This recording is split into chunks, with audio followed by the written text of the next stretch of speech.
In 1942, while Hitler's U-boats were sinking Allied supply ships one by one in the Atlantic, a group of people who seemed entirely out of place in a war were fighting an alternative war in a quiet country estate northwest of London. There was no smoke here, only the rustle of paper and the strange rhythmic clicking of machinery. We often think wars are won by tanks and heroes, but Bletchley Park proved a colder, more futuristic truth. War is, at its core, a massive information processing race. This wasn't just an intelligence office. It was an intelligence factory. Today, we are not just breaking down a code, but analyzing how this invisible factory operated and how its alternative intelligence shortened World War II by at least 2 years. To understand Bletchley Park, you must first understand their enemy, Enigma. This machine, looking much like a typewriter, could generate 1.5 times 10, 20 possible settings.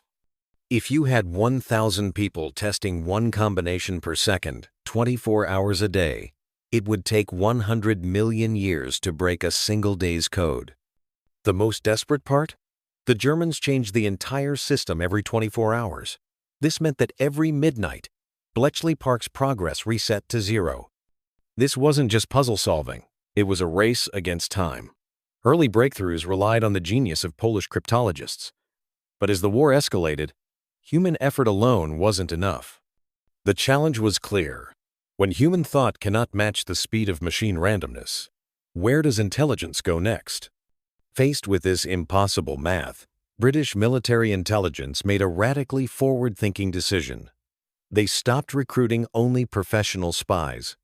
They posted a seemingly ordinary advertisement, asking anyone who could solve the Daily Telegraph crossword in under 12 minutes to contact them. Soon, the estate was flooded with mathematicians, ancient Greek linguists, chess champions, and even experts in ancient papyri. Why? Because the essence of intelligence is pattern recognition. A linguist's intuition for syntax, a crossword lover's sensitivity to letter clusters, and a chess player's deduction of logical chains. These useless skills were transformed into lethal insights when facing the cold Enigma machine. This group of alternative geniuses began searching through the chaotic radio waves for the unconscious patterns left by German operators, the first cracks leading to the truth. If you had walked into Bletchley Park in 1943, you would have been astonished to find that 75% of the staff were women. This wasn't simply because the men were at the front. It was because the very nature of intelligence was changing. It had shifted from a duel of geniuses to the processing of big data. Over 8,000 women from the Women's Royal Naval Service worked here. Their work wasn't the romantic espionage seen in movies. It was grueling, high-intensity data entry and cross-referencing. They were divided into different huts, with each person responsible for only a tiny fragment of the process. Some intercepted radio signals, transcribing meaningless Morse code for hours.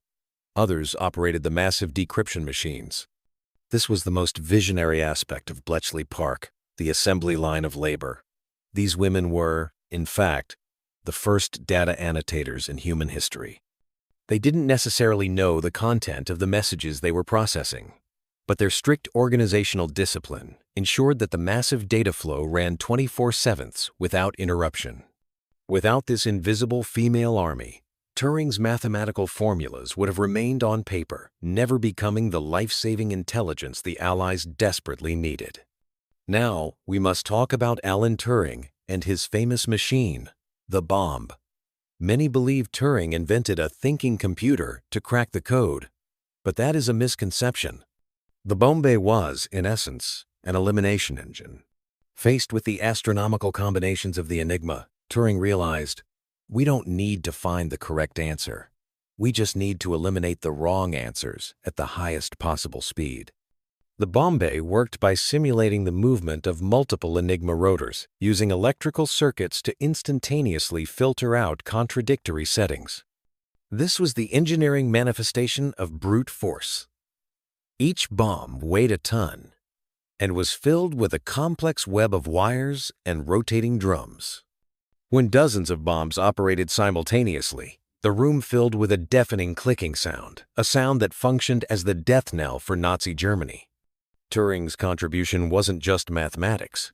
He elevated decryption from craftsmanship to large-scale industrial production. This machine wasn't playing a guessing game. It was using the sheer force of physics to break down the doors of mathematics. Cracking the code was only half the battle. The true miracle of Bletchley Park lay in its distribution system. Every day, thousands of German messages were decrypted, ranging from "What's for lunch?" to the precise location of Rommel's tanks. How do you sift through this ocean of data for gold? Bletchley Park established a rigorous indexing system. They logged every German officer's name, every tank serial number, and even every weather station's abbreviation. When a new message arrived, it was immediately cross-referenced with all historical data. This was the prototype for the modern search engine. Intelligence was no longer scattered fragments.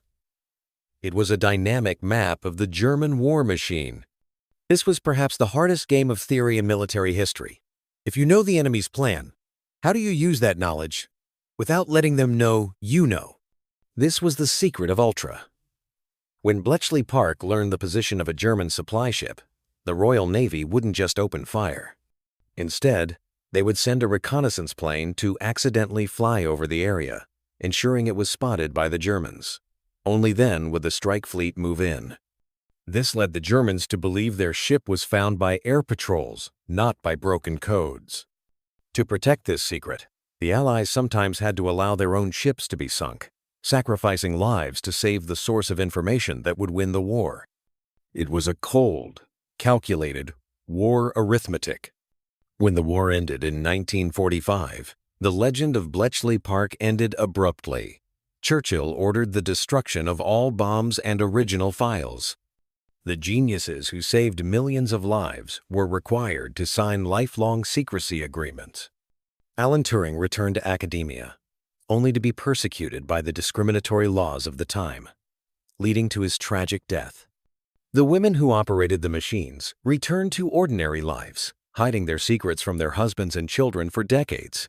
It wasn't until the 1,970 seconds that this history was finally declassified. Bletchley Park was more than a decryption center. It defined our modern world. The concept of the universal machine that Turing contemplated here evolved directly into the computers and smartphones in your hand today. The logic of big data processing developed here remains the core of modern intelligence. This group of alternative geniuses, using math, logic, and silence, built an invisible defensive line in a country manner. They proved that in an era of steel and gunpowder, the ultimate victor is often decided by the order hidden behind the chaos of signals.